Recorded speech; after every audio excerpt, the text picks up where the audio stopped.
Welcome, everybody, to the Game Think Talk show, hosted as always by Australia's #1 mother gaming site, a90skid.com.au. You can buy games retro and new, game clothing, gaming accessories like the Pop Vinyl line. A 90s Kid also has a YouTube channel where we have Let's Plays, tips, tricks, reviews, and this podcast.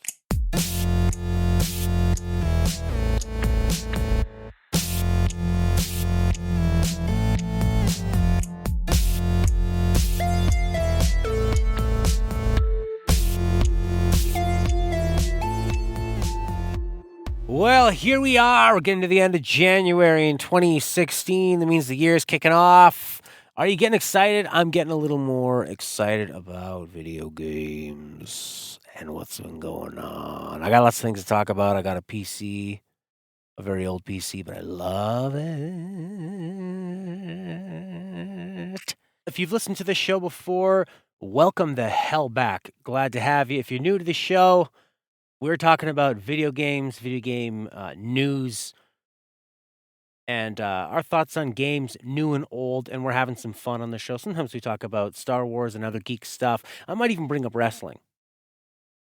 If you have not listened to this show before, welcome to the strong and silent and somewhat small, very exclusive VIP club that is the Game Think Talk listener base, alongside the 90s Kid viewership. Checking out articles on the site and on the YouTube channel. We've been upping the video content, so there should be about a new video almost every day. Me and my colleague, the other Matt, the one with the Southern States charm and accent and good looks and personality. I'm just an alien Canadian to them. He's putting up a few videos every week. I'm putting up a few videos a week. Together, we're giving you almost daily content, and that is probably going to be expanding in the future as the 90s Kid juggernaut is starting to take off. So you're getting it on the ground floor. So we're going to be talking about what the hell is going on in gaming. Now, the beginning of 2016 is always a little bit slow. Why? Well, because of money. That's why. Because of money, of course. Because big publishers put things out for Black Friday, and they put them out for Christmas. And they don't care about January because people don't spend dollars on January. It's all about money. If McDonald's found out that they could switch their operation over to provide you the most healthy possible meal, more healthy than that hipster green smoothie shop down the street that serves everything raw and everybody has a beard except for the girls, but they have beards in other parts. McDonald's made more money doing what those people do, but better. They'd switch in a day. They don't care. It's all about the cash. I was talking to a good friend who lived in Idaho, right down in, that's the farming area of the States, right in the middle and the top, I think. And he was saying he hated his grandfather. He said he was an old bastard. And he said his grandfather recently switched his whole farming operation over to become an organic farm. He doesn't care about it. He would, whether it's because he made more money, because people will pay more. Have you seen how much an organic banana costs? $10. Michael? Anyway, so we're talking about money because nothing usually comes out in January. But I feel like with the release of The Witness and this Kojima tour that's going on and Firewatch around the corner, I feel like 2016 is starting to pick up steam again. I'm starting to get excited. There's such a huge rush coming up at the end of the year as everyone's getting their Game of the Year list going and making sure that they've played or had a look at everything. And we all need this break in January. Everybody does, right? I mean, you've had Christmas to worry about, all this money you've had to spend, and people you've had to see. It's tiring. It's exhausting. And the whole time that you're going through this experience that takes so much more energy, you're eating like way too many calories, and you're indulging. So January, the first couple weeks, they're a nice little break. It's what we all need. Detoxify. Everybody should just, from January 1st to 15th, we should go on a fast, and you should just have like water and cayenne pepper. But The Witness is a little more spicy than that water and cayenne pepper. I haven't played this game myself, but watching, I was pretty surprised at all the reviews. Like GameSpot or IGN, I always get them confused. Gave the game a perfect 10, and I was checking out the reviewer they had on it. It seemed like it was a newer girl I didn't really recognize. I don't really keep up with those two sites as much as I used to in my heyday. I'm more of a a '90s kid guy or a Game Informer. I love what they're doing. Gama Sutra is great. The Escapist, US Gamer. I like some of the video content that GameSpot is doing, but I find the other ones, it's too much of, I guess because IGN got bought out by a very big media company, so they have a lot of this other, more clickbaity sites that they're trying to advertise along, and I find sometimes the comment sections on the IGN pages can get pretty brutal and pretty vicious. So as I get older, I like the older, relaxed style of Game Informer or a '90s kid with me and Matt, ran by our captain Lachlan, the Aussie master. Anyways, so The Witness came out to goddamn glowing reviews. Now, if you're not familiar with The Witness, this is the follow-up game from Jonathan Blow. And Jonathan Blow, of course, made Braid, a game that is probably the biggest symbol of the indie revolution, the coming out on the Xbox 360 arcade. It was such a brilliant time. Xbox was, like we're talking about with release dates, Microsoft was genius when they thought, look, not a lot of games are coming out in the summertime, so let's just make this a summer of indie. And they would give a spotlight on these digital games, and it got people to sit up and take notice. Now that everything is digital, I mean, you could buy the latest Call of Duty game completely digital. You can buy it before it's even out in stores, and you can have it pre-downloaded, and you can play it, at midnight. And these are gigantic games. But just the last generation, there used to be a bit of a stigma against digital games. We used to say things like, "Oh, it's pretty good, like for a downloadable game." And now you would never, like, what's the difference? To me, the big benefit of buying a game physically is that you can resell it. And you know how I'm a cheap ass gamer. But the other benefit of having it downloaded to your console is that you don't have to get off your ass and put a disc in the tray. And that sounds stupid, but when you only have a few minutes to play, it's pretty nice to just like fire up the screen and go into it, not have to get up and like grab it. And we're so distracted now with our wonderful lives that, like, with cell phones and playing a game, I find myself so often like just stopping, or if the game has a breather, I'm looking at my phone, or I'm just looking up some other stuff while I'm doing it.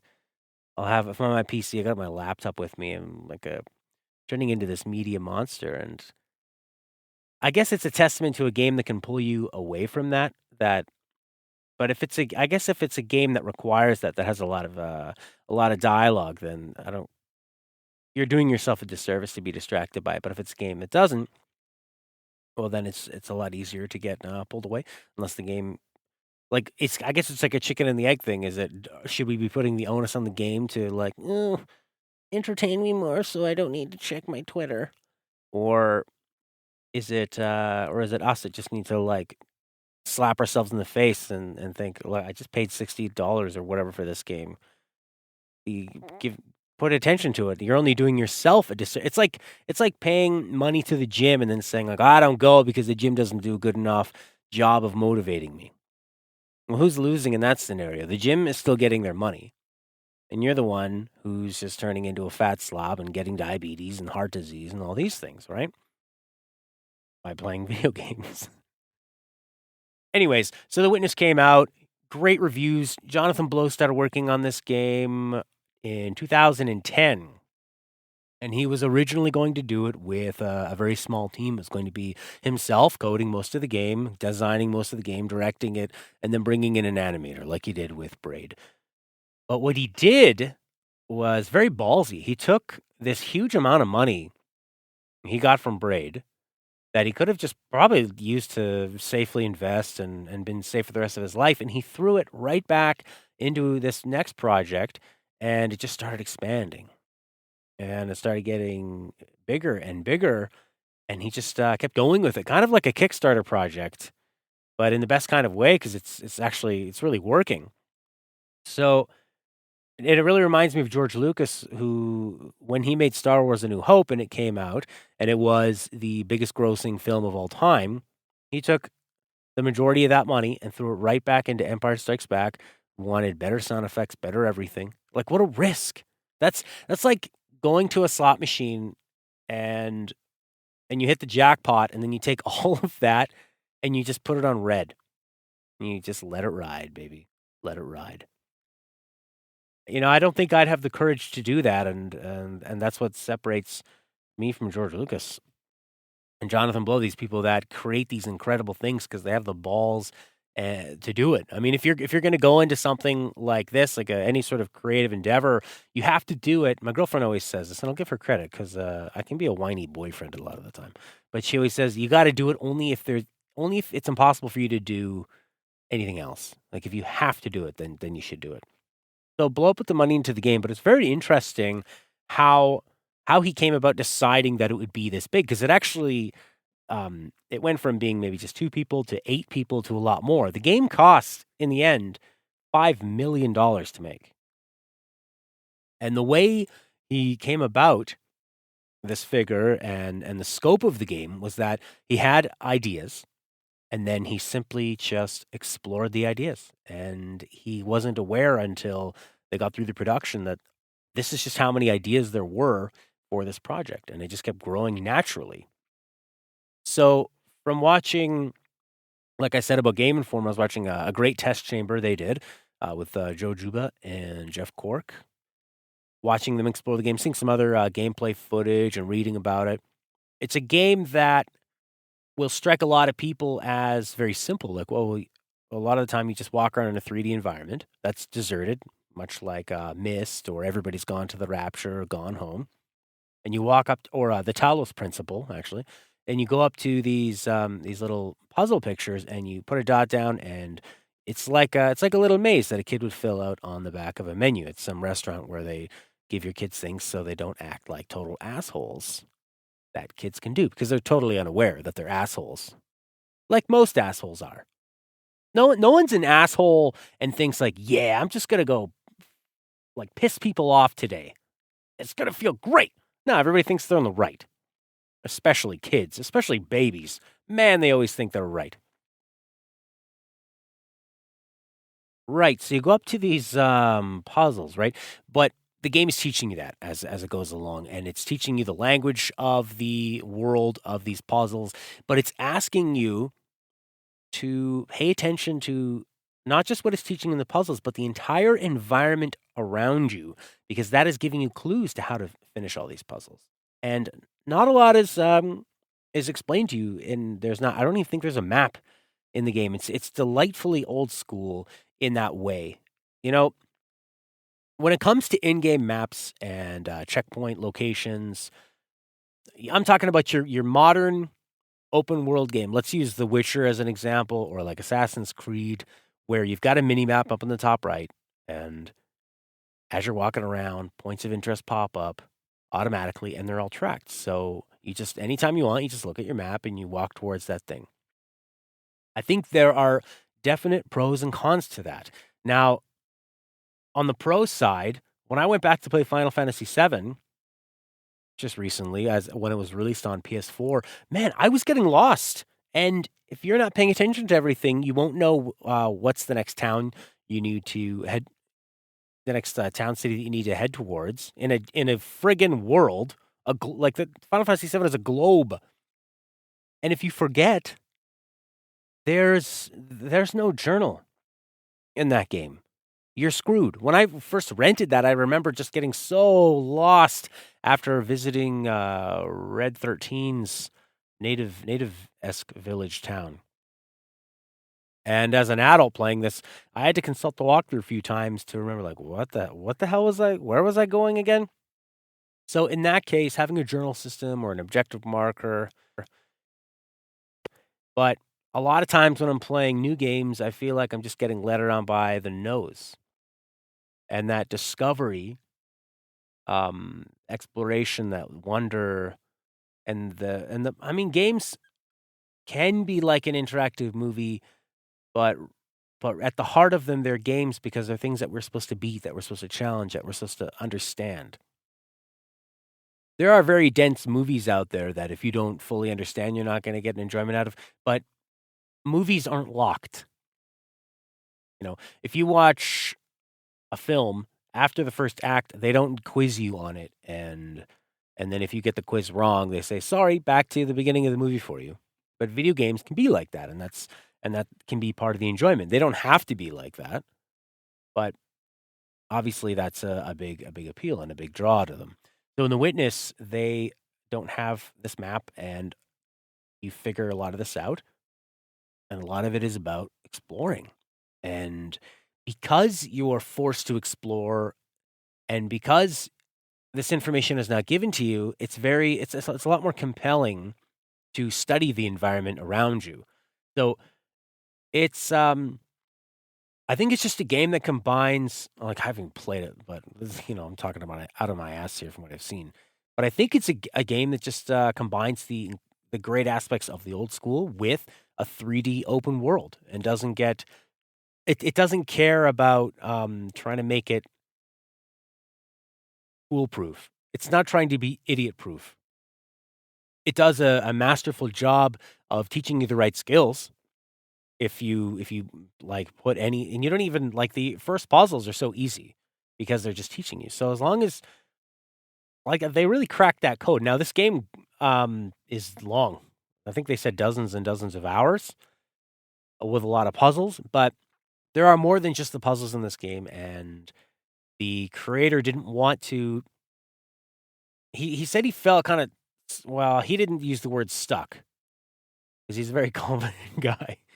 He just didn't want to give away the story in any way in order to make it sound more exciting. And when they announced this game at $40 instead of, I mean, Braid was a budget title, right? It was a $15, $20 game. But he was saying, yeah, it's going to be $40, and there's a lot of puzzles, and that's all he's going to say about it. So I encourage you to go check it out if you haven't already. It's one of the most interesting games of the year out so far, and pretty glad to see Jonathan Blow with another hit on his hands. It looks like, at least critically. And the great thing about video games, as opposed to movies, my friend Dave, a brilliant comic, told me this a long time ago. He's saying, bad movies can make a lot of money, but with video games, bad video games rarely make a lot of money. And maybe that's a testament to the audience of gamers. Maybe because we're more interactive with the gaming experience, we are more invested with it, and we're more in tune with what is good and what is bad. Because I'm sure that if you know a lot about film, and you watch the trailer for the latest whatever crap movie, you can instantly tell, like, that's not going to be very good. But yet there's people that, "Oh, I don't know, it looks pretty cool. I mean, Batman versus Superman? Oh God, what Ben Affleck? What a character!"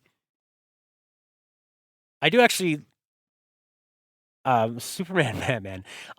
Ben Affleck is Batman. I'm like, I don't know. We have to give him a chance.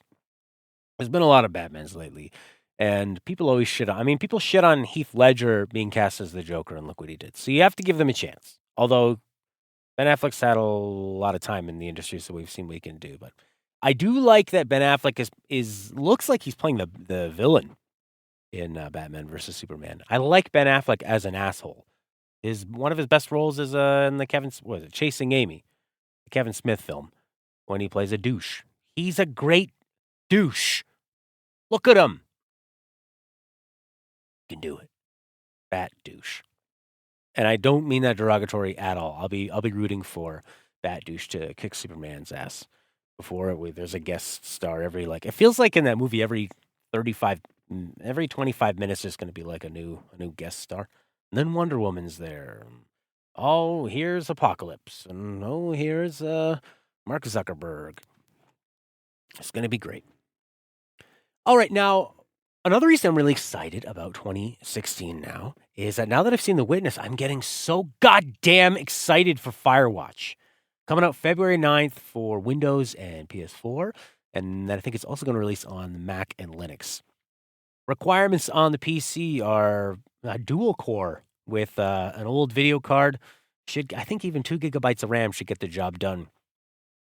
I've said this many times before, but we're in such a wonderful time where small studios can make nice enough looking games that don't tax the system, and they actually just end up focusing more on the artistic side of it. Like, oh, how are we going to do this our way? But it's definitely good enough that, like, a game like Grow Home or Ori and the Blind Forest was a bigger studio, but you know what I mean. like Broken Age, games like that, where you can basically make a game look like an interactive children's book or an interactive cartoon with a relatively small studio. And you know, 5 years ago, 10 years ago, that was the dream. Like, oh my god, could you imagine if we could make a game that looked like a Pixar? And it's not quite there, but it's getting close. It's so much further than we ever thought it would be, especially with small teams. And when you think about small teams making games, I always bring up this example. Final Fantasy VI was made with 17 people. And for a lot of people, that if they only had one more game to play for the rest of their life, that would be it. And if you compared it to Final Fantasy 13, a team of hundreds and hundreds of millions of dollars, it's interesting to imagine giving each one of the staff $1 million. Oh, there's 300 of you, and everyone gets $1 million, and the game's going to cost 300 million. So do with what that you're going to do. The Firewatch, I think that another walking around game and exploring, strong writing, a lot of dialogue. The developers were talking about it and saying that they wanted to explore the dialogue in a way that you could just let the conversation die, or you could respond and you could keep going and you could explore down different paths. Very naturalistic dialogue from what I've seen, a lot of humor, and that edge, like all these great walking around games like Rapture and Gone Home, they have that edge of mystery, um, where you're not sure what's gonna what could happen out here. Is there going to be a big fire? Is there going to be disaster, aliens? I mean, is it going supernatural? Is it going to stick to more realistic? It's got a really cool setting. I think it's set in like the '90s, way out in the Northwest, and I'm from near Vancouver on a place called Vancouver Island, and that'd be really fun for me to explore. Actually, I might be totally wrong about that. I think I might be in Montana or something. More out in the middle place where that guy I mentioned earlier who has the bastard grandfather in the organic farm. It's around there somewhere. So that one I'm super goddamn stoked for. The graphical style is like very colorful, very warm, almost like it's been warmed by a fire. Almost like Team Fortress is what it looks like. Team Fortress 2, the orange box. Looks like an orange box game. Very, very excited for that. What else is going on in the news? Well, Hideo Kojima is out and about, running around, visiting going on a tour. He's just it's like the prince has been let out of the castle and he's visiting all the other studios and he's hanging out with them, taking photos. Like people love Kojima and he loves games and he loves developers and it's really nice to see him so happy. So it's been a great thing. Mr. Metal Gear leaving Konami and getting to do his own thing and and working with Sony seems to be I sound like such a Sony fanboy here.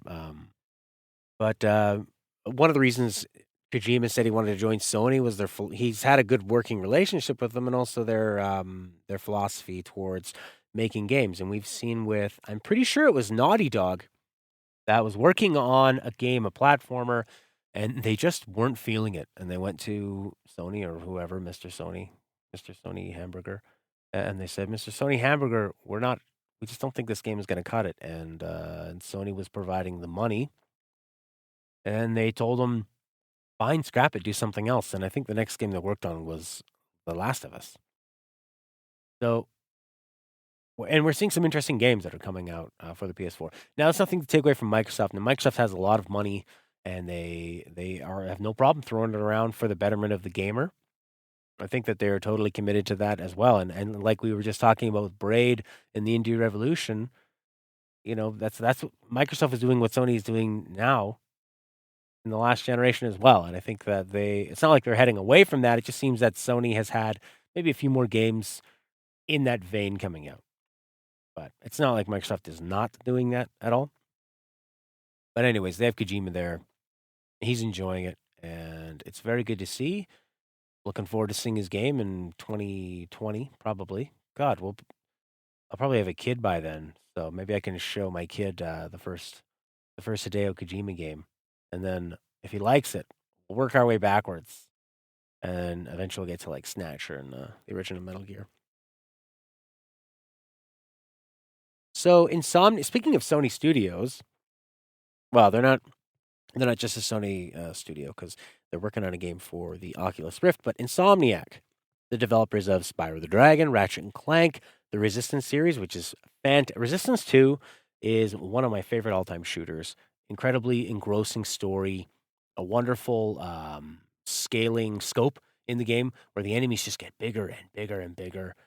Um, it's a wonderful game. They made Sunset Overdrive, and yeah, they're working on an Oculus gift game called Oculus Rift game called Edge of Nowhere, which the trailer came out about a year or two ago at E3, and looks like Uncharted but terrifying with this cool, creepy, spooky edge. I would love to try that out. So maybe I'll end up having to get myself an Oculus down the line. So, but Insomnia, because they haven't put out a PlayStation game in quite a while, so they're due. And they put out a trailer, and the trailer has the camera sinking down into the ocean deeper and deep. I'm assuming it's the ocean; it's a body of water, and they're just sinking down and down and down. And as they go further, you see these like monuments and statues from some sort of civilization. So think of all the aspects of that, like a Bioshock style, being underwater and exploring like I don't know what is it, Atlantis or um the place where the Bermuda Triangle is over, and just exploring this whole place. So they didn't really tease too much, actually. Just that you're descending, and then the tagline was something like "Dive deeper." So Insomniac, they've got a pretty good track record. So exciting to see what they're going to do there. If I had to guess, it would be an underwater shooter. But you don't get there's no glimpse of people that will be on your team or antagonists or anything really. Just that you're in first person and you're going down into the water. So we'll see what the hell happens there. All right, what else is in the news now? Hey, there was a games festival director who spent 48 hours in VR and he didn't puke. This is found on Gama Sutra, written by Alex Waro. Now, this Maze Festival founder, Thorsten Weidman, was reflecting on his 48-hour VR sojourn, writes Waro. And Thorsten Weidman said, I had no physical problems, no burning eyes, killing headaches, or nausea. The past of the future is now prepared. So he even slept in this thing. He took a special diet that would minimize the amount of bathroom breaks he had to do while giving him, nourishment. And he just played a ton of different games, like marathoned it, and wanted to prove that it wouldn't cause the nausea and like he said, no burning eyes, killing headaches, or nausea. He used an HTC Vive headset to perform this. So I think this was pretty damn smart for all VR developers to see this happen. And in a way, it benefits all VR because you hear this from a lot of people like, it makes me nauseous. I bought the Google Cardboard and it's simple, but it's fun and it's surprisingly immersive. And I put it on my girlfriend's head, and instantly she took it off. She says, "I'm nauseous." No, didn't really give it a chance. Didn't like it. Threw it off and went back to watching. I don't know, 90210 or whatever she's into. And I'm not dating a teenager, so this is smart that they're showing people that you can put this on because a lot of people are very right in questioning, is this something that we can put on for a long time? Gaming is about getting comfortable on that couch in your computer chair and 5 hours later looking up and wow, the game was so good I just had to keep going. Like, sure, you TV watchers with your Netflix and your binge watching. Yeah, we've been binge gaming for a long time now. So to prove that is great for all of VR, and to do it in a way like this, it gets a headline like "Man stays in VR suit for 48 hours, aliens attacking, coming up next." That's a headline grabber. It's going to get the attention, and now that Vive has done it, HTC, they might be able to say like, "Well, we're the one that you can wear for 48 hours. You wear the competition, you get nauseous after 2 seconds. Come with us, baby. Come here for a day, 2 weeks, stay a while, get comfy." Eat this special diet and wear this diaper so you don't have to worry about anything ever again. But that's cool to see. Another cool article on Gamasutra by Christian Nutt is about Street Fighter V and chatting with producer Yoshinori Ono. And he's talking about a philosophy with Street Fighter V and about embracing the old, learning from it, and moving forward, and how Street Fighter V is going to be released and it's going to be a platform game. It's going to come out and they're going to be adding things to it, like a Destiny, in a lot of different ways, in a season pass way, because he thinks that console gamers aren't going to like an in-game currency that you have to earn, or you can use real money to buy. And, right now the season pass thing is there. I mean, it was successful with Battlefront, even though people were pissed off that they were paying 50 additional North American dollars on top of a game that seemed quite limited. And before they even know what that content was going to be. But Mr. Ono, or Ono-san, as gamer Japanese lovers like to say, he's talking about how Street Fighter has always really been like that. I mean, if you look at Street Fighter 2, Championship Edition, Hyper Turbo Edition, there's always been these increments. Street Fighter 4 had the same thing. Street Fighter 3 had 3 different versions. Street Fighter 4 had the Ultra and then, like, the Arcade Edition. So they keep iterating on it and they balance it out and they tweak it, and the game changes based on the community of gamers that are playing it and are breaking it and finding ways that it needs to be balanced. So this way they're just going to it's really not going to change. I think it's a really cool idea that you can earn the currency by playing the game. We've always had to pay money for it before, so a way to get away from that, like by just playing the hell out of it, then you get it for free. That's fantastic. So, pretty excited for. I'm going to stop saying. I'm not going to say the word excited for the rest of this podcast. Okay, I listen to a lot of podcasts, sometimes my own, to make sure I didn't put any weird noises. And I'm not going to say excited anymore. So I'm intrigued to see how this pans out. Okay, my biggest fear is that you get stuck with like 2 characters and then everything else is locked. But if it's all unlocked without having to pay an extra dollar, I'm fine with that. Actually, why not? You'd have to. I'm not a competitive Street Fighter player. I don't want to have to like. I'm not going to be diving deep on these characters. That's another thing. Is how are they going to balance that out? I've grown up loving Street Fighter games, but the most fun I've ever had playing Street Fighter is against a friend that was around the same skill level of me, and that means not at a pro level or not even at an online competitive level, where these guys they're not pros, but they'll still destroy you if you go in there and you don't know what you're doing. So I mean, I selfishly would like to see Street Fighter simplified, but I don't want that. I mean, Street Fighter has a healthy community, right? And I'll still watch the Evo stuff. I mean, who doesn't want to see Daigo do that 24 counter thing that he did when he was Ken against Chun-Li's ultra super duper turbo move? That's the greatest Street Fighter clip on the internet. Go watch that if you haven't seen it. I guess I wish that Capcom made 2 games, like a hardcore Street Fighter and then a simplified one. Because I like the strategy in it, but I don't really like the idea of training for a fighting game when I could use that time to like do push-ups or learn a real martial art. I'm all for sinking time into a game, but I don't like the wall of time behind it. And other people love it, want to get better and refine it, but I don't. Seth Killian, a real god among Street Fighter, he was, I guess, one of the like lead creators, or he was one of the big guys at Capcom that was very highly respected. Seth Killian, the Street Fighter character Seth is named after him, of course. Now he's making a game with like battling robots, and he wants to actually simplify it in a way that if you want to do super move, you don't have to hold back for 2 seconds and then forward, or do a dragon punch motion or whatever the hell. You just press a button. So it takes the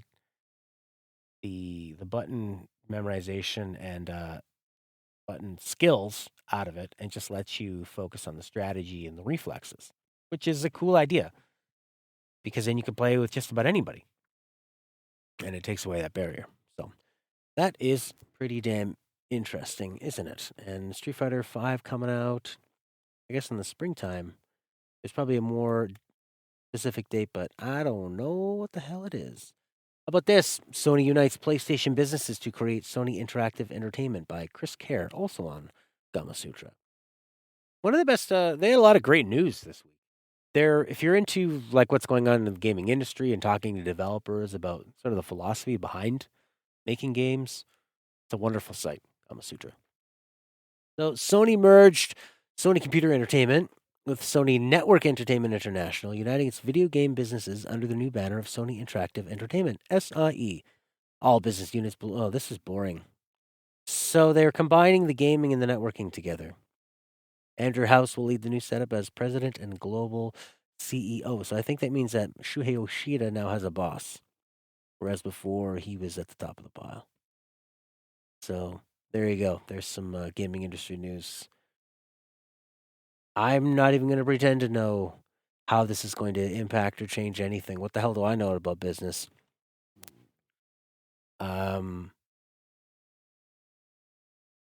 Like what the hell? I don't know.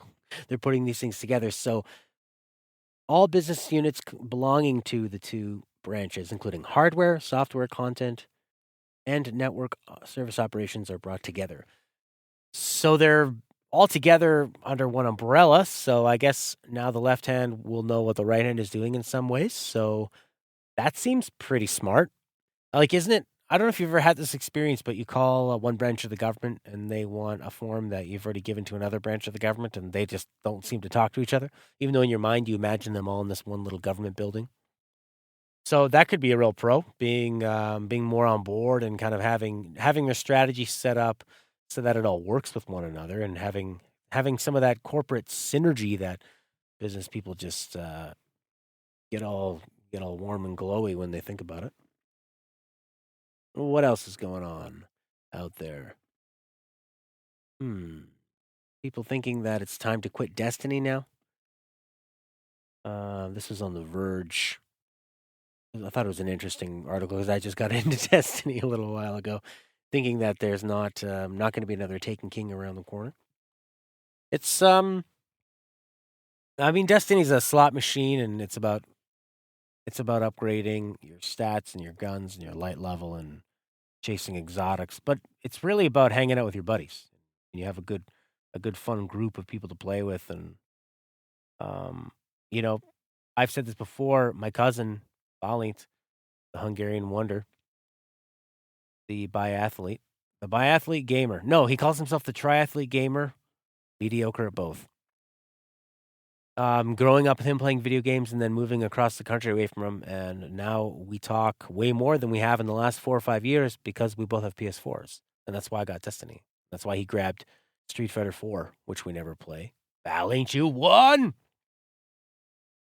I'm sure if I got off my ass and made a chat party and said let's play Street Fighter, he'd do it. But and he's met some guys too, and they talk and hang out, and it's interesting hearing what's going on in someone else's life through their headset microphone.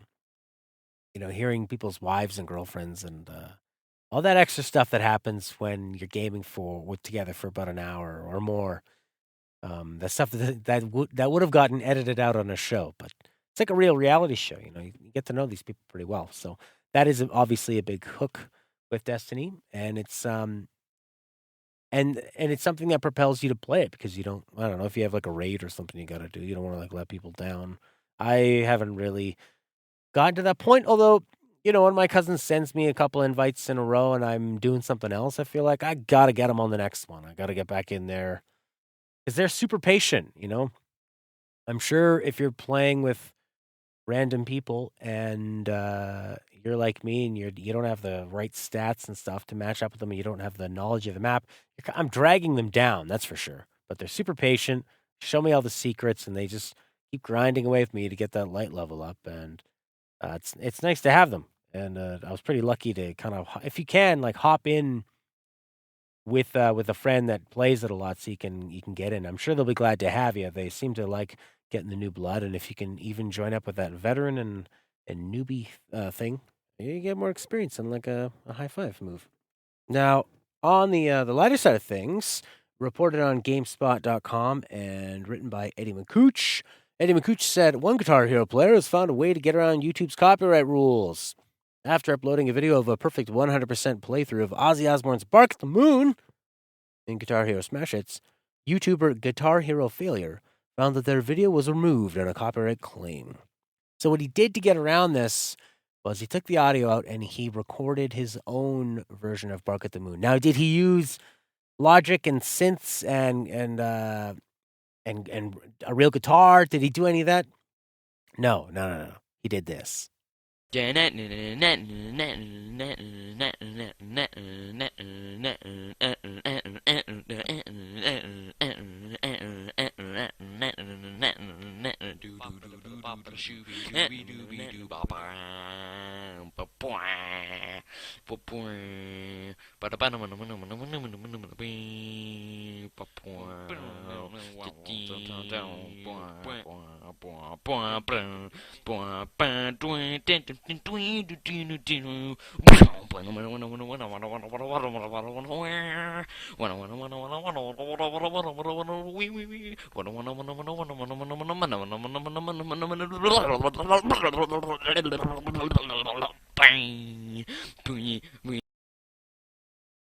That's how you get around YouTube.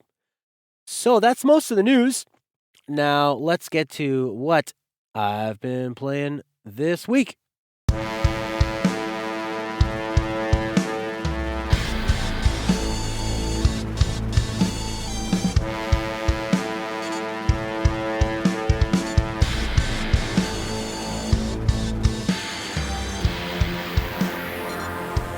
Now, this week is continuation of last week, like everything in life is, of course. Now, last week, if you've been listening, I was on a quest to get an Elgato game capture card. I was doing all my capturing on the MacBook Air, running emulators on it, and it's a great little machine, but it was starting to strain. And actually doing some research, I found that if you're going to be recording video, and that means like you're going to be creating 30 gig files and then moving them, creating another 30 gig file, solid state drives apparently are not really meant to be doing that. They're great for accessing things that are already installed on the solid state drive, but if you're constantly rewriting to it, it can wear it out. I don't know if that's total BS.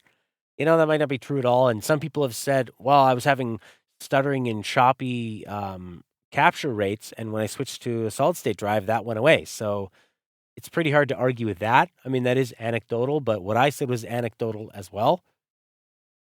But all you can go is with what works for you. So I grabbed a PC. It was a real pain in the ass. I was trying to get this capture card to work, and I'm really glad I'm glad the capture device. I always call it a capture card. Goddamn, alliteration is so fun to say. So this capture device, I'm glad it didn't work right away. It was a faulty USB connection, and that it forced me to get a PC. I haven't had a PC for a long time. The last PC that I owned, I was running like Windows 2000 on it. Windows XP was out at the time, but 2000 was like really stable and ran really well. And I forgot how fun PCs were, man. Like opening them up and tinkering around and like plugging in a different graphics card and installing hard drives and stuff. It's not hard to do, but you feel like really smart. Like you just have this thing on your desk and it's taken apart, and your girlfriend looks at it and she just has no idea what the hell you're doing. And you try to imagine that you look as cool as like a guy working on a car.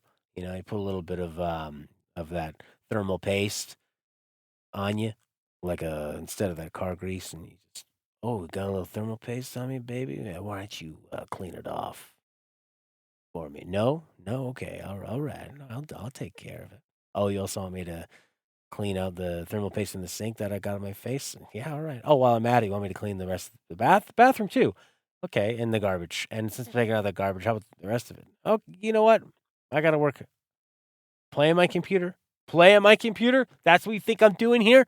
Do you not see that the guts are taken apart? Oh, it looks ugly, does it? Yeah, you don't like the way it looks? All I'm asking for is a computer desk where I can work on it. Where would you like me to go?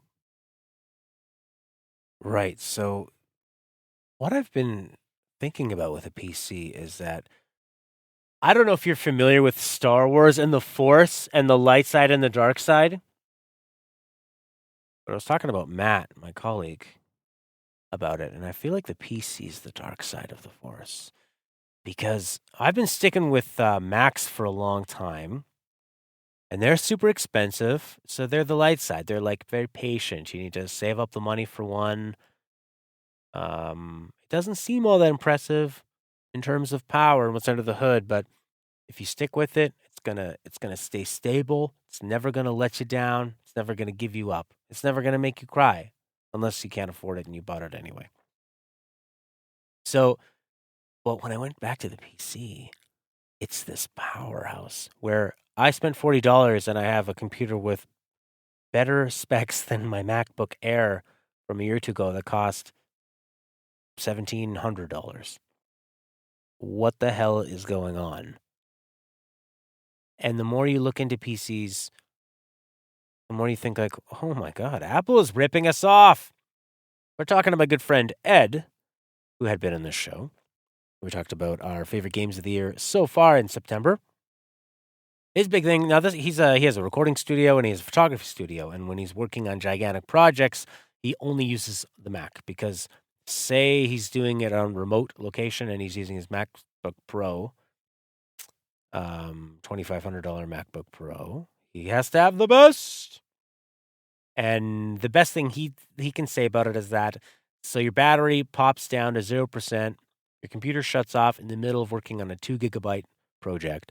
You plug it into the power, and 30 seconds later, you're right back in the middle working on it. Whereas he had too many instances with a PC where it would just crash on him, and he would crash on him while he's writing an email. I haven't had that instance really, and I mean I've had things like shut down on my Mac as well. And I know that if you like maintain a PC, you can beat a lot of that stuff. So we'll see how my PC love affair goes. But right now, with that power that's there, that unstable power, opening it up and just putting things in and trying to overclock it, and then your computer melts like Darth Vader's face in the Emperor's skin. Oh, the heat sink thermal paste is just and you're putting in like 16 gigs of RAM, and then it causes your sound card to crash, and you don't even know why. It's all just crumbling around you, but you just want more power. You wanna get that frame rate up, because that's the thing with computer games is that they look really good, but unless you've got that amazing computer, it's like choppy a lot of the time. That's why people love their 60 frames per second. Not because 60 frames per second is all that much better than 30 or 45. It's just that they want it locked in so that it's not choppy. Because when I think about playing a PC game, to me, because I've never had an incredible computer, I always think of them as this choppy thing. It looks nice, but it's like flipping. And it's a PC and computers are something that if you like tinkering with things, if you like going that extra mile, installing mods, they take a lot more work.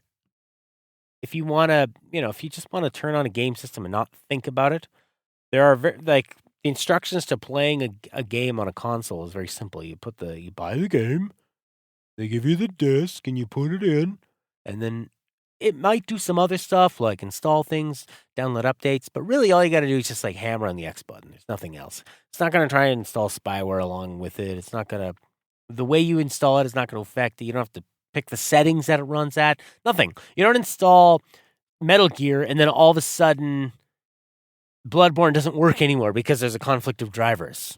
That's not how it works. So there's a rock solid stability about consoles and even the Mac in a way. Yeah, you're the most graphically intensive game you're on a Mac you're going to play is Gone Home or something, but there is a choice there. So it doesn't always work out that way, right? So what is really awesome about a PC is, and I bought a cheap one for $40. I got a Core 2 Quad, 4 gigabytes, but it had a small hard drive, and the hard drive was dying. So I grabbed another couple of hard drives, cheap, threw them in, grabbed a $10 graphics card, and I'm playing Morrowind, baby. Oh my God, it looks so friggin' good. Just like, and no mods. Just like it did when I first played it on the original Xbox Classic. God, the water looks so good. Don't you love looking at water in video games? There are some things video games can't do well, like the way people move sometimes. But the way like the way the body moves and the head moves in the face, this isn't Morrowind, this is like every video game, but like there's that other part that just is not moving, like their cheeks are looks unnatural. It's getting better and it will get even better. But anyways, water is something video games do really well. They just put a bit of movement, they slap a real life looking texture on top of it. So I fired up Morrowind and then I grabbed Skyrim and I wanted to see the difference. And wow, that's a pretty incredible way to like landmark how far video games have come because Elder Scrolls 3 Morrowind was a pretty big jump ahead to take the Elder Scrolls and what they were doing with the first couple Fallouts around that time. Actually, scratch that because Obsidian is the one who made the first two Fallouts and New Vegas. Bethesda did Fallout 3. So yeah, for Morrowind, I mean it was it has its limitations compared to Skyrim. When you first put in Skyrim and you have this cinematic intro with like sweeping camera angles and more detailed looking NPCs and a very, very nice set piece with action and telling the story, but keeping you involved and showing you the danger with a beheading happening and you're next before a dragon comes out of nowhere. A lot of action. It really felt like a game of the time. That and games now. It actually felt a lot like Skyrim I'm talking about. Now, one of the big things I noticed about sort of the older design of Morrowind compared to Skyrim and newer games was the good old thing that happens when you play an old game and I'm in Morrowind, I'm emerging, and I'm spending like 45 minutes creating the perfect looking character that I'm going to spend, oh man, I don't know, 100 hours with? And how can I pick the right skills? Like, I don't know what I'm going to want to be doing. And I'm playing around, and then I go to an exploring place, and then as I'm walking in to investigate the first new character I need to talk to, I see a bed, and I click on it. When you click on a bed, it makes you sleep on it. And you can't do that. It's not your bed. And I get murdered by somebody for sleeping in a bed I didn't own. I didn't even sleep in it. I just looked like I was going to go do it. That's how people are in Morrowind, where you just look like you're going to go over there. You bum. I see you leaning and shifting your weight like you're going to lay down in that bed. And this woman just stabbed me to death or looking like I was going to sleep. She's fine when I walked by her and opened the door, but Jesus Lord. So you know what happened when I died? Back to the title screen. Click load game. There's no autosave. What are you, baby? Can't save your own goddamn game? No, what are you going to do? Go sleep in sober. Don't sleep in my bed, you baby. I'll stab you in your baby face. So that's a big thing that happens in older games. I've told the story of my cousin, my girlfriend's cousin, playing Chrono Trigger the first time and going back to the main screen, watching his face as the screen came up was so fun to see him process that there is no loaded game. You didn't save one. You didn't create one. So I don't mind because creating characters in Morrowind is damn fun, and I have a different idea. Again, talking to colleague Matt, his idea of like a super stealth assassin. I'm thinking of a Khajiit that is excellent at sneaking up on people and delivering a death blow, like knife to the neck. So that's what I like. Right, so auto saves. About character creation, this is something that kind of pisses me off is that when I'm playing an older game like this, and games like this do this all the time too, you're creating your character at the beginning of the game before you know what it's like to play it, what it feels like. Why can't they introduce how your character evolves and the skills you want to pick and the things that are going to affect you for the rest of the game? Why can't it be like kind of doled out to you as you play, as you get a feel for it? Like when I start up Mass Effect and it's asking me, what do you want to be? You want to be a Vanguard? You want to be a Sentinel? You want to be what? I don't know what the hell those are. I think I might have confused Mass Effect with KOTOR. But like in KOTOR too, they wanted me to pick these 3 different kinds of Jedi things. I don't know. How am I going to know what's more fun? Maybe I'll make a ranged character and I'll find out that, the melee is super fun in this game. So with Mass Effect 2, I actually ended up looking up a bunch of character creation guides before I even started it. And I found this great one where this guy had come up with a style of playing a character where it's all about using that power. You rush in and smash people, and it's like high risk, high reward. You're getting in the action. You're slicing. You're basically Wolverine with magic powers. Wolverine does have magic powers. His body heals crazy. You didn't really think that one through, did you? Didn't write that down, did you, bub? So, anyways, that is what I'm thinking about: Morrowind, and old games and new games. But here's the thing. Well, hang on. Let me talk about Morrowind first. So, what I liked about Morrowind, going back to it, and I'm pretty like, I'm just scratching the surface on these games again, but I'm just going off my gut reaction, and it's that Morrowind has this feel to it, like you are really visiting a strange land, where Oblivion felt like Knights of the Round Table and a little more. It felt too much like home kind of thing. Whereas Morrowind was just like the silt when you first emerge out of that boat. I love how they keep you trapped in that boat, where all you can see is wood and another slave with scars on his face, and guards that treat you like garbage, that don't like you at all.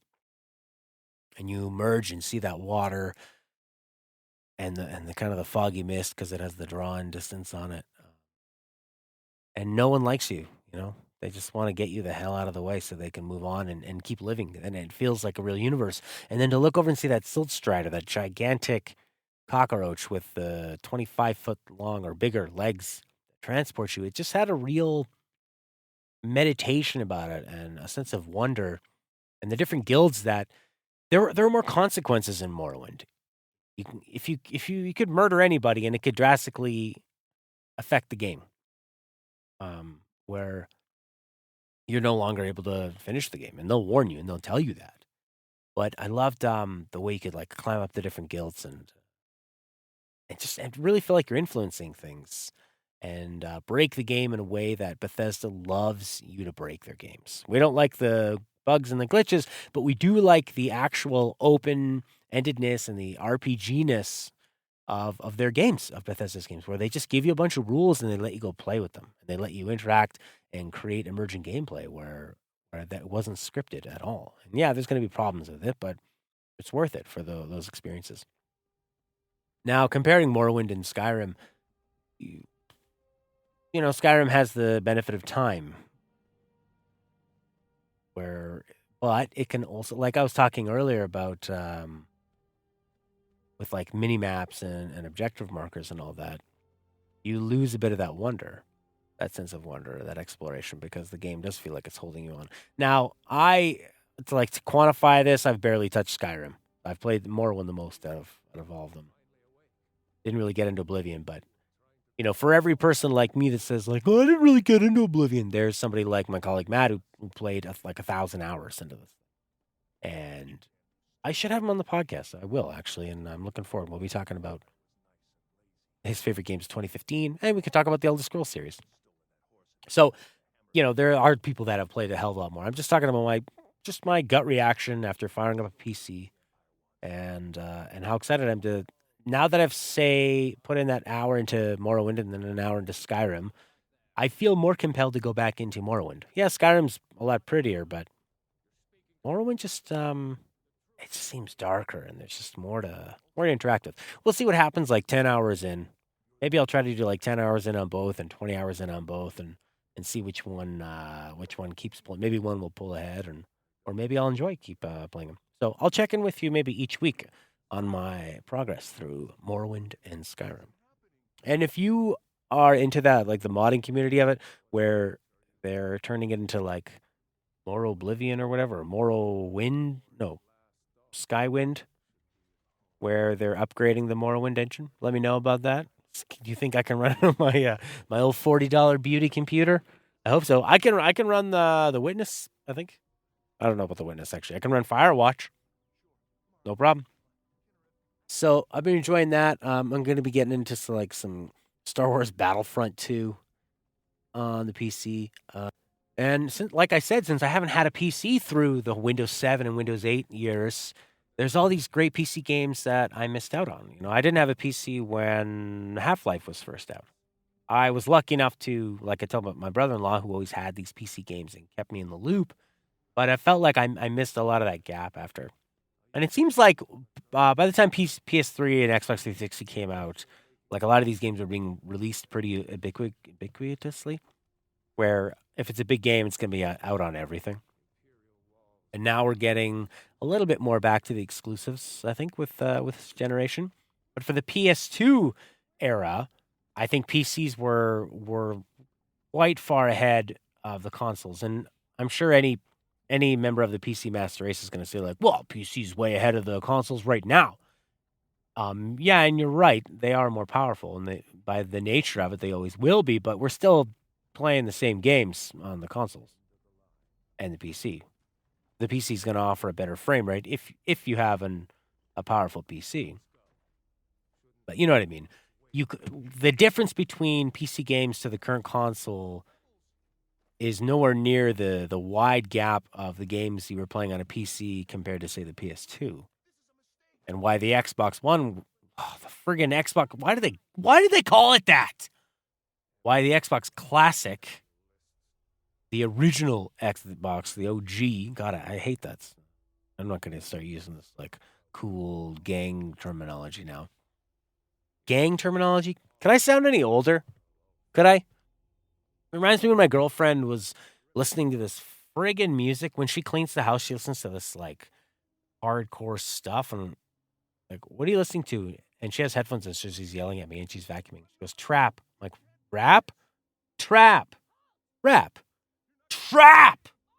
Like, trap. She goes, God, stop sounding so old. You know, she knows more about this cool banging music than me. Good for you, Stella. When you get a PC that's better than mine, then you can tell me all about stuff I don't know then.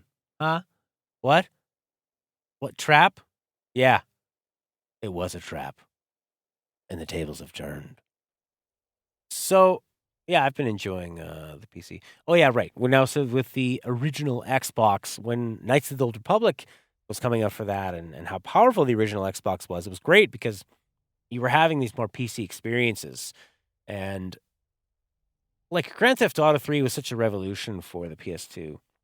But you were playing pretty big games, very open games on the PC before that as well. So maybe they didn't have that's just the magic and the fun and the chaos and the gameplay you could create from Grand Theft Auto 3's like refined sandbox, but the PC had it, man. They had it, and if you go back further too, like the PlayStation 1 era too, like what PCs were doing was pretty incredible.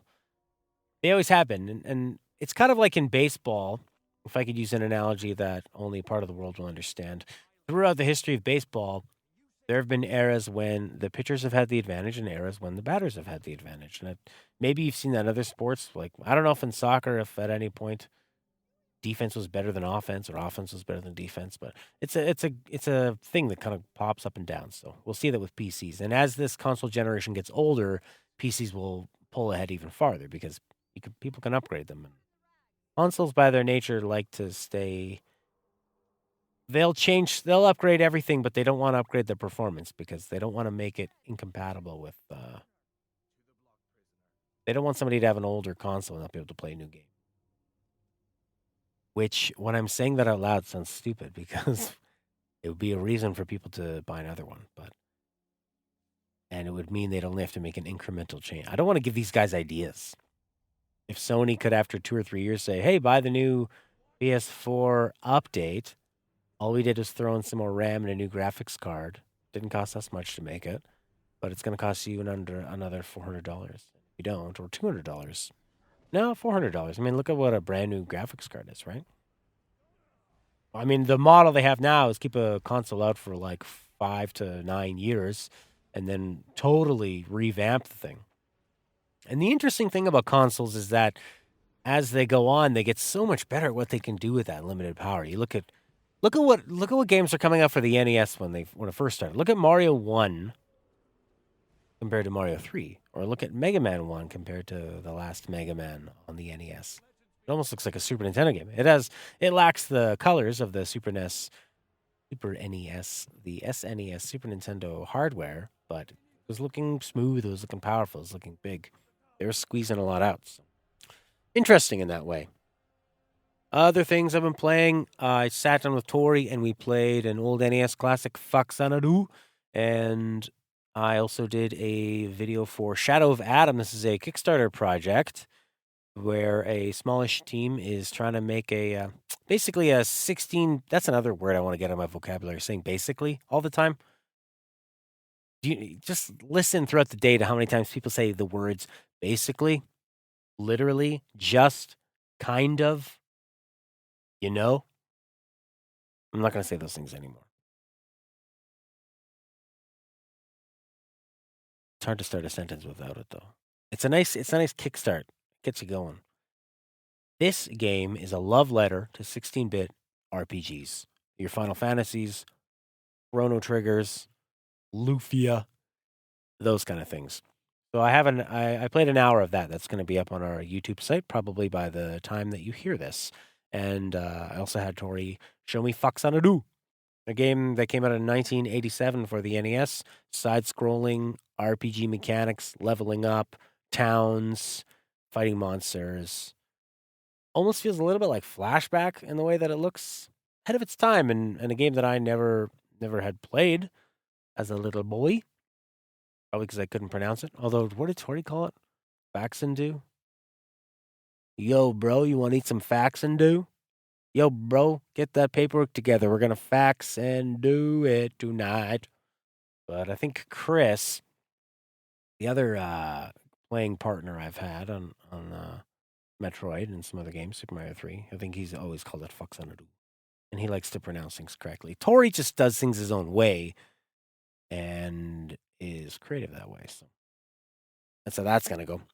So I think that's going to do it for this episode of the Game Think Talk show. If you have any questions, things you want to hear me talk about, discuss, let me know. GameThinkTalk@gmail.com, on Twitter. Comment on the videos, like it, subscribe it, reach out. But until I talk to you or see your presence in the internet towards myself, or maybe just till the next time you hear me, you have fun out there.